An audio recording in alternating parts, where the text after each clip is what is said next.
Election commission of India मुझे इस चीज़ के बारे में अवगत कराए कि उसमें इनके 100% में काउंटिंग कराता हूँ तो क्या इंस्टेंट है, क्या उनके एक्सपेंसेस होंगे, क्या उनको कितने टाइम चाहिए। भारत देश के अलावा वर्ल्ड की बड़ी बड़ी कंट्रीज, यदि एक व्यक्ति की भी वोट गड़बड़ी हुई, कंप्लेन आई, तो उसने इलेक्शन कमीशन को सीधा कोर्ट ने डायरेक्शन दे करके उस चुनाव पद्धति पर ही ट्यूशन किया और उसको बंद करा दिया। वर्ल्ड की सबसे ज्यादा पॉपुलेशन रखने वाली 140 करोड़ की जनता आबादी को रखने वाली भारत देश की जो कंट्रीज है वो इस चीज को क्यों नहीं मानने के लिए तैयार है, यह सबसे बड़ा सुप्रीम कोर्ट के सामने ये दलीलें रखी है। जो वीवीपैट की कमांड दी जाती है और उसमें वर्चुअल पर्ची हमें और आप सबको दिखती है, वह पर्ची से फिजिकल पर्ची भी छोटी सी निकल के आ जाए। इलेक्शन कमीशन इस चीज में हरकत में न आए कि जो ईवीएम से रिलेटेड कोई भी व्यक्ति आफ्टर नोटिस जो मैटर को चला रहे हैं, यूट्यूबर्स हो या कोई भी न्यूज चैनल्स हो, उसको डिमोनेटाइज करना या येलो करना या स्पीड को कम करना। आइदर मैं इलेक्शन कमीशन ऑफ इंडिया और यूट्यूबर्स दोनों के आपके माध्यम से बोल रहा हूं कि अगली एप्लीकेशन इसी केस में मैं ऑनरेबल जस्टिस के सामने बोलूंगा कि यह कोर्ट ऑफ कंटेम्प्ट का मैटर है। जब आपको यह पता है कि आपने नोटिस भी किया है, मैटर यहाँ पर पेंडिंग है, इलेक्शन कमीशन की जवाबदेही है कि रिप्लाई फाइल करे, किस हैसियत से, किस सेक्शन पर, किस आईटी एक्ट में, वो हमें बताएं, किस इलेक्शन कमीशन की गाइडलाइन पर लिखा है, तो स्पष्ट भी करें। आप ये किसी पार्टी को प्रमोट करने के लिए, जैसा कि कांग्रेस पार्टी के chairperson, x chairperson Rahul ji ने बोला है कि यदि ईवीएम को हटा दिया जाए तो 180 सीट भी आप नहीं पाते बीजेपी, आप उन्हीं की तरफदारी करते हैं। भारत देश की जनता सफर कर रही है कि 100% वोट काउंटिंग की होनी चाहिए और वीवीपैट से जो पर्ची दिखती है वो वर्चुअल है, फिजिकल भी निकलनी चाहिए। और उसके साथ में मैं यह भी स्पष्ट कर दिया हूँ कि कोर्ट ने बहुत सारी चीज़ों पर, मैंने ग्राउंड पर भी बात किया है, उन ग्राउंडों में 5-6 चीज़ों को लेकर के अभी मैंने प्रेस कॉन्फ्रेंस में ही बात को रख दिया है। पर अभी मैं आप लोगों के माध्यम से मैं 5 मिनट में एक चीज़ फिर से बोले दे रहा हूँ। पहला पॉइंट नंबर 1 है कि लगभग 24 लाख वीवीपैट्स मशीनें जो खरीदी गई हैं वो 5,000 करोड़ रुपए के हमारे और आपके पॉकेट से पैसे से है, जिसकी कॉस्ट हम और आप सारे लोग भारत देश के 140 करोड़ जनता जो देती है। इसके साथ में मैं आपसे यह भी बोलना चाहता हूं कि भारत देश की जनता को जब यह पूरे टैक्सेस दिए जाते हैं तो आपको सबको यह भी जानने की आवश्यकता है कि वो सारी चीज़ें हमें क्यों नहीं दिखाई जा रही हैं। जब हमारे पैसे से चीज़ें खरीदी जा रही हैं तो क्या ऐसी आवश्यकता है कि हमें उस चीज़ को नहीं दिखाया जाए। तो वो पर्ची को भी वीवीपैट की जो पर्ची निकलेगी वह भारत देश में सारे वोटरों को दी जाए और इसके साथ में वोट को बैलेट बॉक्स में डाला जाएगा और उसको काउंट करके पूरा का पूरा उसको चलाया जाएगा। यह भी एक अलग मुद्दा है।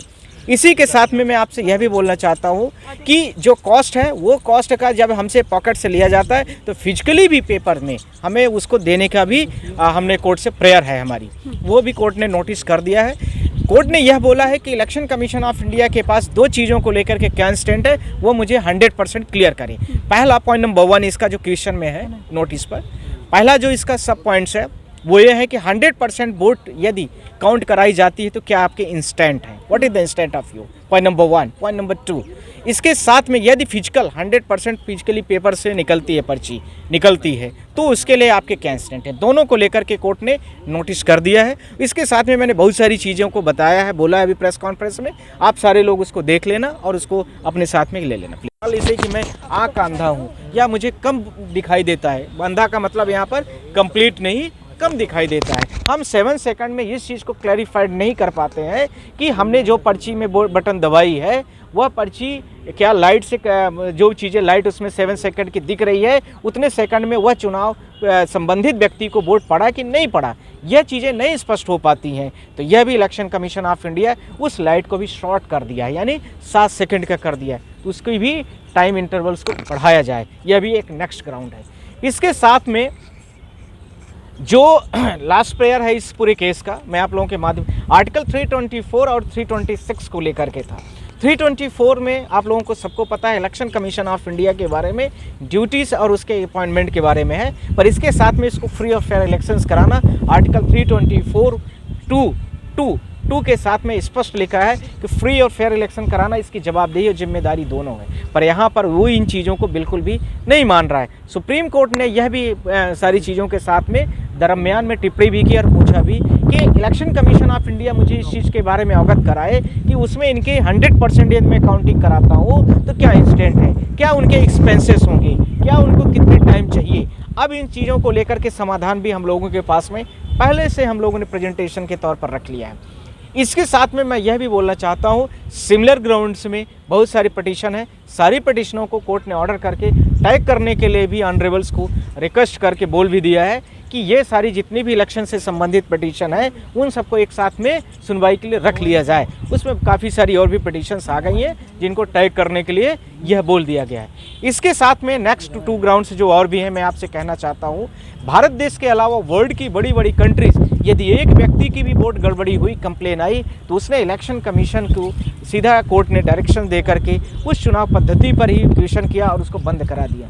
भारत देश में एक व्यक्ति यहाँ पर नहीं है, यहाँ 140 करोड़ की जनता सिवाय 2 सिस्टम के छोड़ के पूरे भारत देश की जनता इस पर पूरी की पूरी तरीके से विरोध कर रही कि हमें यह फिजिकल पर्ची दिखना चाहिए, जो कि नहीं दिख रही है। मैं आपके माध्यम से यह भी कहना चाहता हूँ, कुछ कंट्रीज वर्ल्ड की जिनका मैं नाम भी आपके माध्यम से लेना चाहता हूँ, just like to there Germany, ये सारे हम लोगों के क्वेश्चन के ग्राउंड से। बांग्लादेश, भारत देश का बाजू का पार्ट कंट्रीज़ है, उसमें भी आप देख सकते हैं चुनाव की पद्धति बड़ी फ्री और फेयर तरीके से है। इसी तरह से यूरोप की कंट्रीज़ में बहुत सारे में है। इसी की तरह से जो यूरोपियन कंट्रीज़ है, अमेरिकन कंट्रीज़ है, उसमें भी है। अमेरिकन में लैटिन अमेरिकन कंट्रीज़ है। लैटिन अमेरिकन में आप लोग जानते ही हैं 13 कंट्रीज़ के आसपास में उसके रिकॉग्नाइज मेंबर है। अफ्रीकन कंट्रीज़ है, अफ्रीकन कंट्री में आप लोग जानते हैं 45 countries there are the member of this African जो ग्रुप है उसके समूह के लोग हैं। ये सारी कंट्रीज़ में जब बंद है, वर्ल्ड की सबसे ज़्यादा पॉपुलेशन रखने वाली 140 करोड़ की जनता आबादी को रखने वाली भारत देश की जो कंट्रीज़ है, वो इस चीज़ को क्यों नहीं मानने के लिए तैयार है? यह सबसे बड़ा सुप्रीम कोर्ट के सामने ये दलीलें रखी गई है। आप लोगों के माध्यम से मैं बोलना चाहता हूँ, 17 तारीख के लिए यह पिटीशंस को लगा दिया गया है और इसके साथ में सारे मैटर्स की सुनवाई के लिए रख लिया गया है। इसी के साथ में यह भी बोला गया कि इसमें आपके क्या स्टैंड है, क्या एक्सपेंसेस है और क्या कितना टाइम लगेगा। ये 2 चीज़ों को लेकर के इलेक्शन कमीशन को नोटिस की गई है। आगे के रास्ते ये हैं कि फर्स्ट फेज़ का जो चुनाव है वो अप्रैल में होने वाला है। इसको लेकर के सुप्रीम कोर्ट में हम लोग नेक्स्ट एप्लीकेशन फाइल करने वाले हैं। इसी के साथ में सबसे महत्वपूर्ण बात 2-3 और भी है। इसमें यह भी होगा जो हम लोगों की एप्लीकेशन की, यदि फ्री और फेयर इलेक्शंस हमें दिखाना ही है, करना ही है, तो 14 अप्रैल की जो डेट है उसको या तो बढ़ा दिया जाए, थोड़ा आगे कर दिया जाए संभव हो तो, और यदि नहीं है तो जो वीवीपैट की कमांड दी जाती है और उसमें वर्चुअल पर्ची हमें और आप सबको दिखती है, वह पर्ची से फिजिकल पर्ची भी छोटी सी निकल के आ जाए।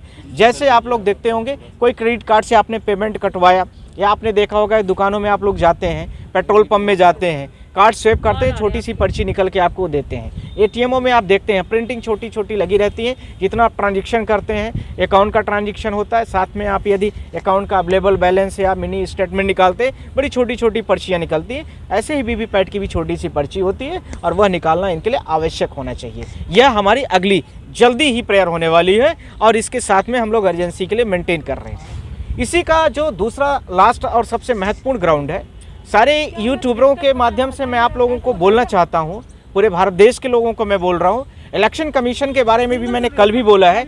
इलेक्शन कमीशन को मैं आप लोगों के माध्यम से बोल रहा हूं कि इलेक्शन कमीशन इस चीज़ में हरकत में न आए कि जो ईवीएम से रिलेटेड कोई भी व्यक्ति आफ्टर नोटिस जो मैटर को चला रहे हैं, यूट्यूबर्स हो या कोई भी न्यूज़ चैनल्स हो, उसको डिमोनेटाइज करना या येलो करना या इसको स्पीड को कम करना। आइदर मैं इलेक्शन कमीशन ऑफ इंडिया और यूट्यूबर्स दोनों के आपके माध्यम से बोल रहा हूं कि अगली एप्लीकेशन इसी केस में मैं ऑनरेबल जस्टिस के सामने बोलूंगा कि यह कोर्ट ऑफ कंटेम्प्ट का मैटर है।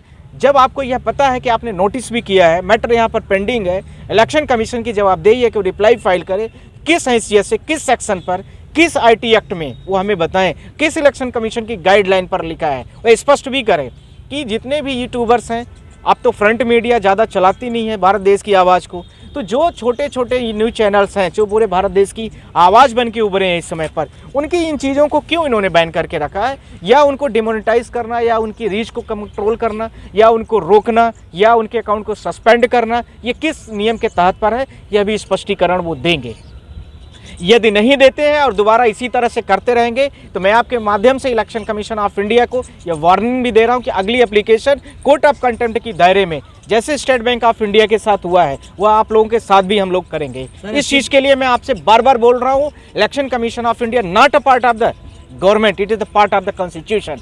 बार बार मैं बोल रहा हूँ, आपके लिए पूरे भारत देश की जनता एक समान है, पूरे भारत देश की जनता के लिए आपको काम करने की आवश्यकता है। आप एक किसी पार्टी को प्रमोट करने के लिए, जैसा कि कांग्रेस पार्टी के chairperson, x chairperson Rahul ji ने बोला है कि यदि ईवीएम को हटा दिया जाए तो 180 सीट भी आप नहीं पाते बीजेपी। आप उन्हीं की तरफदारी करते हैं। भारत देश की जनता सफ़र कर रही है। मैं आपके माध्यम से यह message election commission of India तक यह बोलना भी चाहता हूँ, पर यदि ईवीएम से इस केस से रिलेटेड कोई इस तरह से रेड लाइन या कुछ भी आप इंक्रीजिंग को रीच को रोकते हैं तो इन्हीं चीज़ों के माध्यम से मैं सीधा कोर्ट में फाइल करूंगा और आपको तलब करूंगा। और साथ में यूट्यूब को भी बोल रहा हूं, जो भी होगा मॉनिटरिंग करने वाले लोग ये इस चीज़ को ध्यान रखेंगे। ये मैं वार्निंग भी कर रहा हूं।